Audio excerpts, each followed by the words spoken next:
can conflict relate to compromise? The following documentary will try to answer this question by examining the life of an American labor leader and his legacy in society.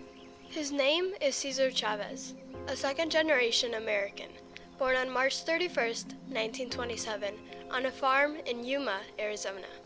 During the Great Depression, his family lost their farm and were forced into migrant labor. His family traveled across the Southwest as migrant workers, exposing him to the hardships and injustices of farm worker life. At 17 years, Cesar Chavez joined the military. Based on his recollection, he disliked his 2 years in the military because of the discrimination and regimentation he faced as a Mexican. In 1948, Cesar Chavez married Helena Fabela and together had 8 children. They both joined the Community Service Organization, or CSO, in the early 50s.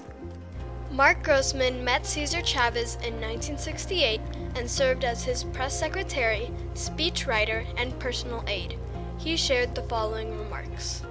I earned 2 college degrees after I began working with the movement, but the most valuable lessons I learned in my life, I learned working with Cesar and the farm worker movement, about the meaning of commitment and sacrifice, about being part of a cause that's bigger than you are, and about what it means to be a man. And so those lessons that I learned when I was a pretty young kid, just out of college, those are the things that stayed with me. In 1962, President John F. Kennedy offered Chavez the job to be head of the Peace Corps as part of Latin Americans, but Cesar Chavez kindly declined to be helping migrant workers. After declining the job opportunity, Cesar Chavez founded the United Farm Workers, or UFW. In the UFW, Hispanics, Latinos, and Filipinos discussed the unfair treatment migrant workers were receiving outside and during work. Some of the issues the UFW was able to address included inhumane conditions, such as 12-hour working days without breaks, and lack of nearby bathrooms or drinking water. Also, migrant workers didn't receive proper education. In fact, Cesar Chavez attended 30 different schools and had to drop out in 8th grade to support his family. Even though migrant workers weren't treated with the respect they deserved, they didn't complain, and were actually thankful just to be able to work in the United States of America. These events and his personal experience prompted the conflict of 1965 to 1970, where Cesar Chavez performed one of his most famous protests, the Delano Grape Strike. The 1960s were a time of enormous civil unrest. Demonstrations, face-offs, and riots characterized the political climate as the nation coiled in tension. In California, a man named Cesar Chavez led a strike of migrant farm workers demanding higher wages and better working conditions. The strike was part of the civil rights movement that addressed the needs of farm workers. It was a turning point in America's history. He envisioned equality and social change, not just for farm workers, but for all people. A leader of people who didn't have a voice. He would grow to become one of the most respected civil rights leaders of the 20th century.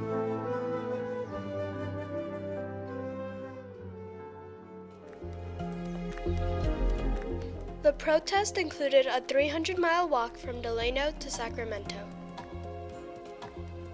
Peaceful conflict he initiated was based on his beliefs of the principles practiced by Mahatma Gandhi and Martin Luther King Jr. In 1968, Cesar Chavez took his first fast, which lasted 25 days, to enforce social commitment. Cesar Chavez and Robert Kennedy became very good friends when they met in 1968. As Senator of New York, Kennedy became Chavez's advocate and spread his legacy, helping him succeed. Chavez's second fast was to reinforce nonviolence. It lasted 25 days.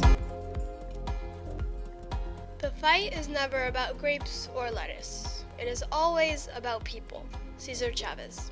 Cesar, the most remarkable thing for me was that he took this step. It was risking everything on a dream without knowing he would be successful. In 1975, thousands of Americans refused to buy grapes in solidarity for the migrant labor conflict, resulting in a compromise with Governor Jerry Brown, who passed the groundbreaking 1975 California Agricultural Labor Relations Act. After the passing of this act, migrant worker wages soared. Robert Kennedy also started a medical plan for farm workers called the California Purchasers Healthcare Coalition. You are never strong enough that you don't need help, Cesar Chavez. Tens of thousands of migrant workers were soon working under UFW contracts, providing them with pension benefits, medical coverage, and increasing wages. In 1988, Chavez performed his third and final fast, which lasted 36 days, highlighting harmful pesticides exposed to migrant workers and their children. I think that the biggest challenge that he ever faced and overcame with help from his family was doing what all the experts at the time said was impossible, organizing farm workers and taking a great leap of faith, not knowing that he would succeed. On April 23, 1993, Cesar Chavez died during his sleep. People believe that his third fast damaged his health permanently and influenced his death. Most people believe that Cesar Chavez impacted everyone's lives in a positive way.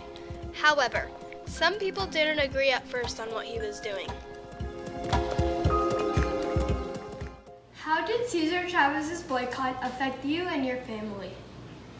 Well, let me tell you a little bit of my story. My father came from Mexico legally to work here out in the fields. And he met my mother, which was an American citizen. They got married. They worked out in the fields, but my father wanted something better for his family. So he saved money and bought a truck. And he would bring the fruits or vegetables from the field to the packing sheds. When I grew up, I drove one of his trucks. I was about 18, 19 years old, drove one of his trucks. But when Cesar Chavez began his movement, boycotting the fields, I used to go out to pick up the fruit or the vegetables, and I couldn't go in there because there was a boycott. So that affected me negative. I couldn't make money to buy the dream car I had in mind or whatever, That's how it affected me. In your opinion, was the impact of Cesar Chavez's movement positive or negative? Oh, definitely it was positive. At the beginning for me, it was negative because I couldn't earn money because of the boycott.